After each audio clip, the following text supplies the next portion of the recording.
Bonjour, j'espère que vous allez bien. Aujourd'hui on se retrouve dans une nouvelle vidéo où je vais montrer comment j'ai customisé ma Tulip Classical Queen qui s'appelle Jada. Je vais donc vous montrer comment changer le corps pour un Nobitsu 27 cm, comment rigidifier le 27 cm et comment changer les yeux. Donc voici le matériel, il faut du téflon, ça ressemble à ça, ça va être pour rigidifier. Il faut des ailes, les miens viennent de chez Lullaby, donc son Nobitsu, le mien est un 27 cm White L, les embouts de Nobitsu qui sont normalement fournis avec, un tournevis cruciforme, des ciseaux, une perceuse manuelle ou une aiguille grosse comme par exemple une aiguille à broderie, quelque chose sur quoi poser sa doll, moi c'est un coussin sur lequel j'ai mis des mouchoirs pour pas que la faceplate ne se tache, et surtout sa doll. C'est tard le soir, du coup je ne vais pas montrer de photos, mais en gros il vous faudra également du coton si vous avez un Nobitsu L et de la pâte à fixe. Je vais d'abord montrer comment rigidifier le Nobitsu. Donc il faut d'abord retirer les bras. Ensuite il faut tirer un petit peu la peau entre guillemets du cou pour découvrir la barre métallique. On va essayer donc d'enlever la barre métallique avec son aiguille ou pour mon cas ma perceuse manuelle. Et on appuie un petit peu et ça doit partir tout seul. On va donc venir appuyer avec son outil sur la barre métallique. Donc ça c'était pour retirer l'embout. Donc là ce qu'on va faire c'est qu'on va enlever le buste et du coup le squelette interne qu'il y a dedans. On dévisse les vis du squelette, pour ma part je vais commencer par le plus gros. Donc là on sépare les deux parties et j'ai utilisé mon ongle pour ce faire. Là on va entourer les sphères avec le téflon, la difficulté n'est d'en mettre ni trop ni pas assez, vu que si jamais on en met trop ça ne passera pas quand on refermera et pas assez ça ne servira à rien de rigidifier. Donc il faut mettre la bonne quantité. Pour fermer la grosse partie, il faut remettre le trou qui sert à positionner les bras.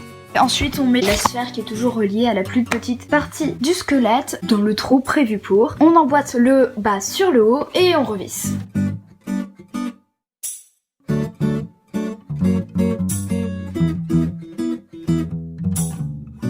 Donc là, je ne l'ai pas montré, mais j'ai dévissé la vis du deuxième morceau.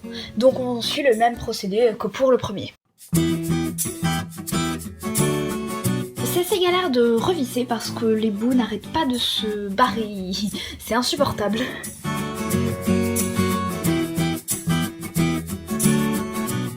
L'étape de la rigidification touche à sa fin. Après il faut enfoncer le buste. Donc là on va mettre l'embout. Pour ce faire il faut qu'on prenne le plus gros des embouts avec un clou à œil et qu'on visse le clou à œil dans l'embout. Pour que ce soit bien vissé j'ai utilisé mes ciseaux en tant que pince.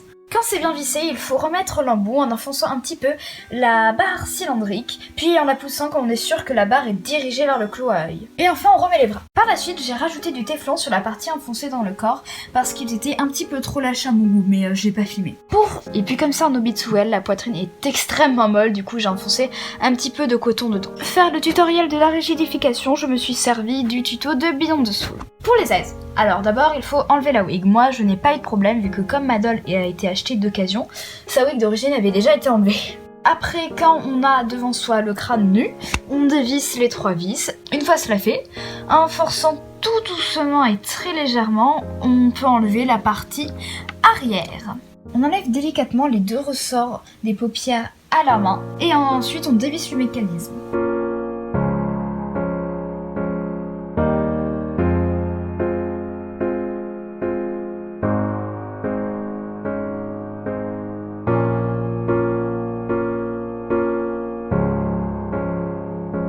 Une fois cela fait, on enlève le mécanisme avec précaution. Là, on va enlever les yeux. Ma doll n'avait plus ses yeux stock, du coup c'était beaucoup plus facile. Donc pour les retirer, on prend son aiguille et on la glisse dans les trous qui sont derrière l'œil. Si on n'y arrive pas comme ça, on peut toujours prendre un bol d'eau chaude à tiède et tremper juste vraiment l'ice chip, juste vraiment que ça dedans. Pour monter les nouveaux yeux, il faut juste prendre de la pâte à fixe, la mettre ou dans le globe ou sur le nouvel ice chip et juste enfoncer l'ice chip dans le globe. Du coup maintenant on peut remettre le mécanisme en place et le revisser.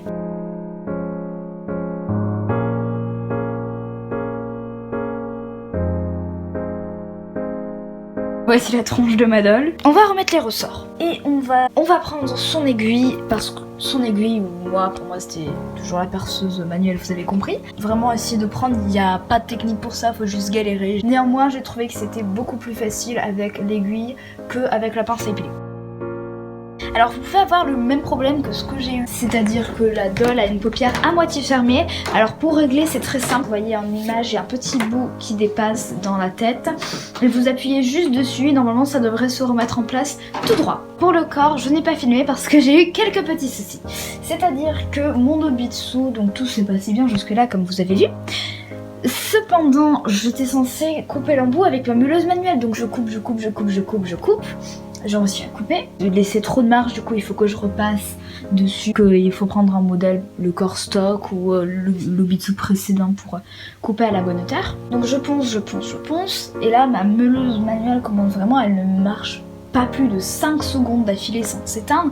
Du coup je peux pas poncer, c'est pas possible, 5 secondes ça laisse pas assez de temps du tout. Du coup j'ai demandé à mon père de prendre une grosse lame de cutter, vraiment énorme le truc, et il a réussi à me le couper sans chauffer ou quoi. Mais c'est juste parce qu'il restait une mini bosse et j'ai fini en ponçant à la main sur du grain assez agressif. Pour moi la manière la plus pratique que j'ai trouvée pour les Nobitsu c'est la meuleuse manuelle quand elle marche.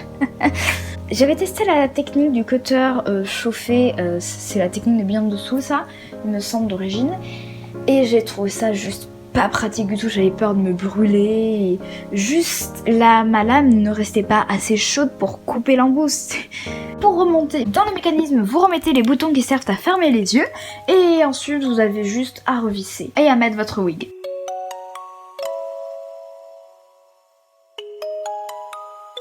Je vous laisse avec le résultat final et de l'humour très raffiné.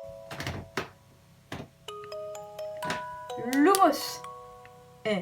Attends, stylé.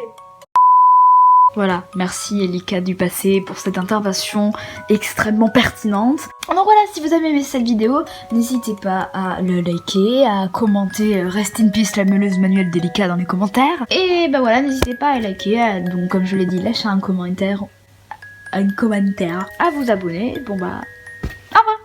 Je sais même pas ce que j'ai écrit tellement j'ai trouvé mal. Oh ça c'est moi tous les jours devant mes cours ça.